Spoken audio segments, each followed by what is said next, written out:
বন্ধুরা, ইতিমধ্যেই সবাই জেনে গিয়েছেন যে পশ্চিমবঙ্গে ভোটার কার্ড ভেরিফিকেশন শুরু হতে চলেছে, যার নাম দেওয়া হয়েছে SIR অর্থাৎ স্পেশাল ইন্টেন্সিভ রিভিশন, যেটা পশ্চিমবঙ্গে শেষবার হয়েছিল 2001 সালে। আবার সেটাই হতে চলেছে 23 বছর পর। এবার এখানেই আমাদের অনেকের মনে এই ভোটার কার্ড ভেরিফিকেশন নিয়ে বেশ কিছু প্রশ্ন উঠছে। কী কী প্রশ্ন?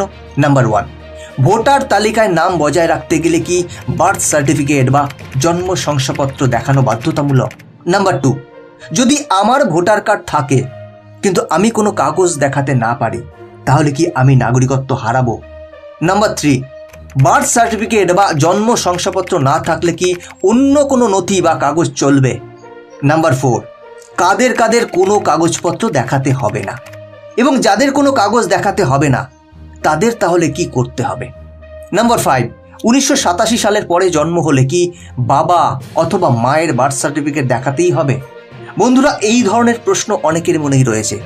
এই সমস্ত প্রশ্নের উত্তর আজ এই ভিডিওতে আমি আপনাদের দেব। অত্যন্ত ইম্পর্টেন্ট একটি ভিডিও হতে চলেছে। আমি আশা করব ভিডিওটা স্ক্রিপ্ট না করে সম্পূর্ণটা দেখুন। দরকার হলে ভিডিওটা সেভ করে রাখুন।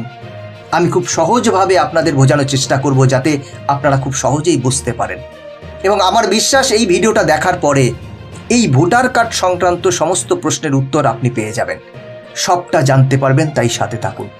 তবে ভিডিও শুরু করার আগে আপনাদের কাছে একটি ছোট্ট অনুরোধ, এই চ্যানেলে নতুন হলে ভিডিওটি লাইক করে চ্যানেলটিকে সাবস্ক্রাইব করে রাখুন, কারণ আপনাদের জন্য এটি 1 সেকেন্ডের কাজ হলেও এতে আমাদের অনেকটা হেল্প হয়। তাই সাথে থাকুন। তাহলে চলুন দেরি না করে ভিডিওটি শুরু করা যাক। প্রথম প্রশ্ন ছিল, ভোটার তালিকায় নাম বজায় রাখতে গেলে কি বার্থ সার্টিফিকেট বা জন্ম শংসাপত্র দেখানো বাধ্যতামূলক? উত্তরটা হলো না, বাধ্যতামূলক নয়। কেন বাধ্যতামূলক নয়? তার কারণ অনেকগুলো নথির কথা বলা আছে, যার মধ্যে বার্থ সার্টিফিকেট বা জন্ম শংসাপত্র একটা। অর্থাৎ বার্থ সার্টিফিকেট দেখাতেই হবে এরকম কোনো বাধ্যবাধকতা নেই। 2 নম্বর প্রশ্ন ছিল, 1987 সালের পর জন্ম হলে কি বাবা ও মায়ের বার্থ সার্টিফিকেট বা যে কোনো একজনের বার্থ সার্টিফিকেট দেখাতে হবে? এরও উত্তর হলো না, অন্য কাগজ থাকলেও চলবে। কি কি কাগজ লাগবে সে বিষয়ে পরে আসছি। এরপরে আসে 3 নম্বর প্রশ্ন, বার্থ সার্টিফিকেট বা জন্ম শংসাপত্র না থাকলে কি অন্য কোনো নথি বা কাগজ চলবে? উত্তর হলো হ্যাঁ। কি কি কাগজ চলবে সেই কাগজের লিস্টটা আমি আপনাদের বলে দিচ্ছি। দেখুন, যেগুলো ইলেকশন কমিশন থেকে বলা হয়েছে।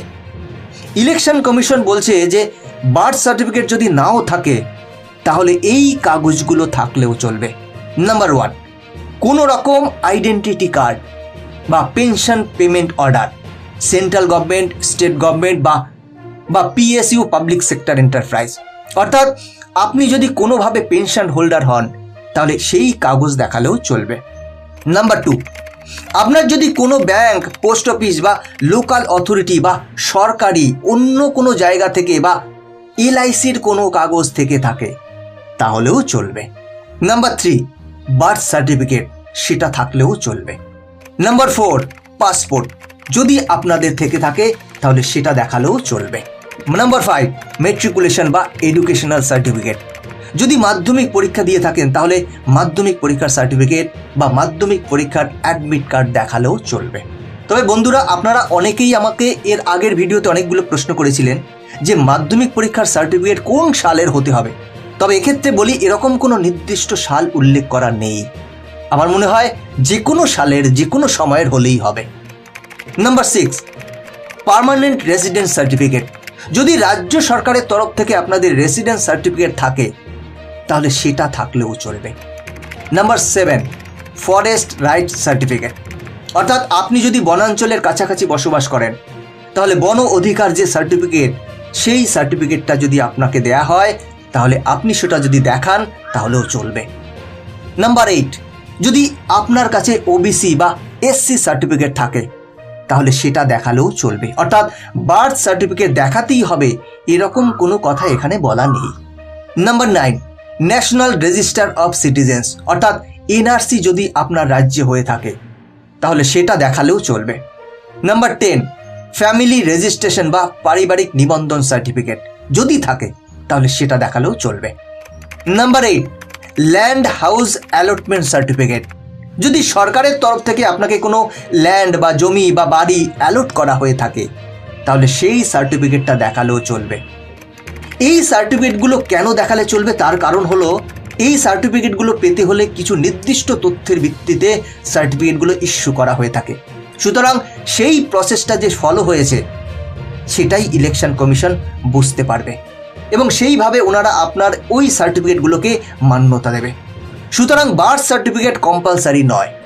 এবার আসি পরের প্রসঙ্গে, কাদের কাদের কোনো কাগজপত্র দেখানোর দরকার পড়বে না। বন্ধুরা, এটা খুবই জরুরি প্রশ্ন, মনে রাখতে হবে যে এই যে স্পেশাল ইন্টেন্সিভ রিভিশন বা এসআইআর বা ভোটার তালিকা সংশোধন, এটা শেষবার পশ্চিমবঙ্গে হয়েছিল 2002 সালে। মানে 2001 সাল থেকে শুরু হয়েছিল, 2002 সালের জানুয়ারি মাসে এই তালিকা প্রকাশ করা হয়, যেটা বিহারের ক্ষেত্রে 2003 সালে ছিল। অর্থাৎ 2002 সালে যে ভোটার লিস্ট পাবলিশ করা হয়েছিল সেই লিস্টে যদি আপনার নাম থাকে তাহলে আপনাকে কোনো কাগজপত্র দেখাতে হবে না, শুধু যে ফর্মটা দেওয়া হবে সেই ফর্মটা ফিল আপ করে দিতে হবে। পরের প্রশ্ন, যদি আমার ভোটার কার্ড থাকে কিন্তু আমি যদি আর কোনো কাগজ দেখাতে না পারি তাহলে কি আমি নাগরিকত্ব হারাবো? উত্তর হচ্ছে হ্যাঁ, সেই সম্ভাবনা কিন্তু থাকছে। কিন্তু আপনার ভোটার কার্ড যেটা আছে সেটা যদি 2002 সালের আগে ইস্যু হয়ে থাকে তাহলে কিন্তু আপনার আর কোনো কাগজপত্র দেখানোর দরকার নেই। কিন্তু যদি 2002 সালের পরে আপনার ভোটার তালিকায় নাম ওঠে তাহলে কিন্তু আপনাকে কাগজপত্র দেখাতে হবে, এবং যদি আপনি না দেখাতে পারেন সেক্ষেত্রে আপনার নাগরিকত্ব হারানোর সম্ভাবনা আছে। এবার চলে আসি এটা নিয়ে এত বিতর্ক কেন উস্কে পড়ল।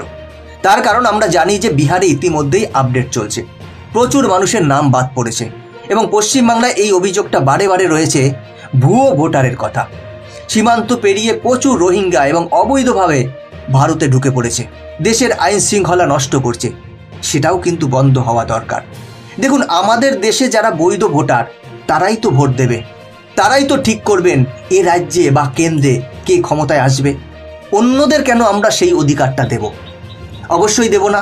সুতরাং একজন স্বাধীন নির্ভরযোগ্য নাগরিক হিসেবে আপনার আমার কর্তব্য নিজের অধিকারটা, নিজের নাগরিকত্বটা বজায় রাখা এবং ডকুমেন্ট অর্থাৎ প্রমাণপত্র শো করা। দেখুন, এটা নিয়ে ভারতীয়দের অযথা চিন্তিত হওয়ার কোনো কারণ আছে বলে আমার মনে হয় না। তবে হ্যাঁ, রোহিঙ্গা এবং অনুপ্রবেশকারীদের চিন্তিত হওয়ার কারণ আছে। এবার আপনি বলুন, আপনি কি এই এসআইআর অর্থাৎ স্পেশাল ইন্টেন্সিভ রিভিশন এটাকে সমর্থন করেন? আপনার মতে ভোটার কার্ডের ভেরিফিকেশন হওয়া কি উচিত, নাকি এটা বন্ধ করে যেমন চলছে তেমন চলা উচিত? আপনার মতামত কমেন্ট করে জানান। বন্ধুরা, আজকের ভিডিও এখানেই শেষ করছি। এরকম ইনফরমেটিভ ভিডিও দেখার জন্য চ্যানেলটিকে সাবস্ক্রাইব করে বেল আইকনটি প্রেস করে রাখুন। দেখা হচ্ছে পরবর্তী ভিডিওতে। ভালো থাকবেন, সাথে থাকবেন। জয় হিন্দ।